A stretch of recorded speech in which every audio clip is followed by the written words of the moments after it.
Italy, Spain, Korea, the Philippines, Zimbabwe, Netherlands, Colombia, United Kingdom, Poland, Turkey, Canada, Malaysia, Singapore, Somalia, Switzerland, Swaziland, Lebanon, Japan, Kenya, Germany, Botswana, Rwanda, Jordan, Belize, France. Your packets right away because these are our presentation.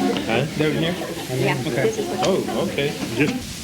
And also it shows some of your your fellow sergeant majors on Sergeant Major Hubbard. Right. The one in the distance learning program. Right. They do testimonials on how they like the distance learning program, and I thought you might be interested in seeing that. So that's about 5 minutes. We'll scroll down. Thank you for having me here. I'm a Sergeant Major in the United States Army, been in the Army for 22 years. The Academy, my title is the International Military Student Officer, but that means I'm responsible for the international students attending the Sergeant Major course. And I thought it would be proper for me to bring two internationals with me. Sergeant Major Mueller from Switzerland and Sergeant Major Paul Van Oosterhout from the Netherlands, so they can introduce themselves. Okay? I wanted to ask you a question, Sergeant Major Amador. Don't you feel, or isn't there a dichotomy? And on one hand, you're an infantry, but on the other hand, you have to be a mentor. You have to be somebody that they can cry on your shoulder. You have to be a sensitive person. Don't you feel the pressure of having to feel both those, Yes, I do, honestly. This is not my job, okay? And I say that frankly. I'm an infantryman. I'm used to being in the field, the rucksack in my back, road marching, been gone for 30 days or 45 days, training in different types of terrain and all that. And now I come to the academy and they put me to work with international students. You got to have a lot of patience, okay? You got to have a lot of patience, and you got to put yourself in their position. But it's a possibility. I mean, I have grown men cry, okay, again because of stress. Don't know how to deal with the situation, okay? And once you talk to them, sit them down, they open up and start crying. That's what they need. They need a shoulder to cry on, okay? Everybody needs that once in a while. Also, if we go back, we have surely a good position, and the future is assured. And so if it's the future, it's the money, it's for the family, and it's also a real nice opportunity.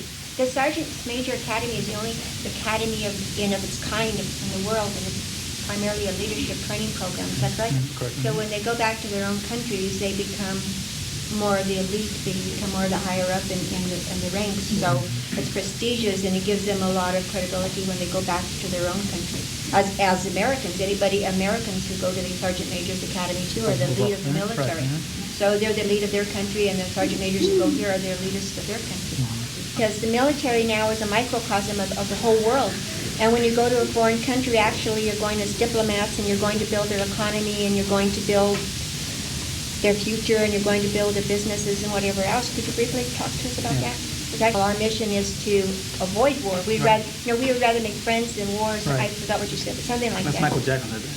Oh, my God. Okay, we like to deter war many different ways. Either the political system or the democratic system, whatever. We don't like to use force. Okay. Now we're prepared to use force if needed, but that's the last resort. Okay. Now, another thing that we're getting into the future is that if we do have to use the military force, that we're not going to go by ourselves.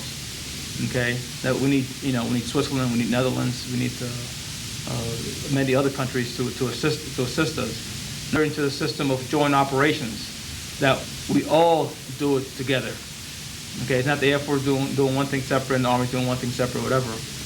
We go into joint operations where we coordinate, and we have a joint effort on whatever operation it might be. Now, outside of that, we also would like to fight as a coalition. I think, go ahead. Yeah, I want to add something about the joint operations, and with America and all other impact of other countries. There's also not only standing a course in the cultural differences, but also with these joint operations, you find within the several armies cultural differences. For instance, that's what I wanted to ask you. In your country, women can fight, can't they? Do you feel secure if you went into battle having a woman beside you fighting? as a matter of fact, on the academy and on the NCO training center, from the early 80s, I have personally women in my platoons, and in the battalion where I was a sergeant major, we had a female platoon commander by an anti-tank platoon, and on staff level, intelligence officer, and we had several female soldiers being tank driver or that type of function. And it's when the person meets the requirements for a certain job, he can do his job, or she can do the job. Is it that way in your country, Sergeant Major Lewin? No, because we have all another kind. First and foremost, we have a draft army, and every male fit for service has to go and join the army. Well, Sergeant Majors, we have certificates of appreciation for you, and if you come up so we can get you, we're going to present the certificates of appreciation, and then I'd like all of you to get together. Okay, the first one is to Sergeant Major Mueller.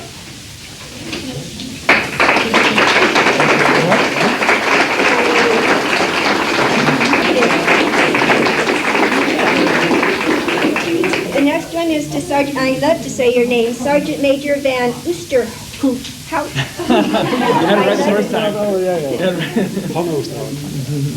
Thank you very much for coming. And the last one is for our special guest of honor, Sergeant Major Marcus Amador. Thank you.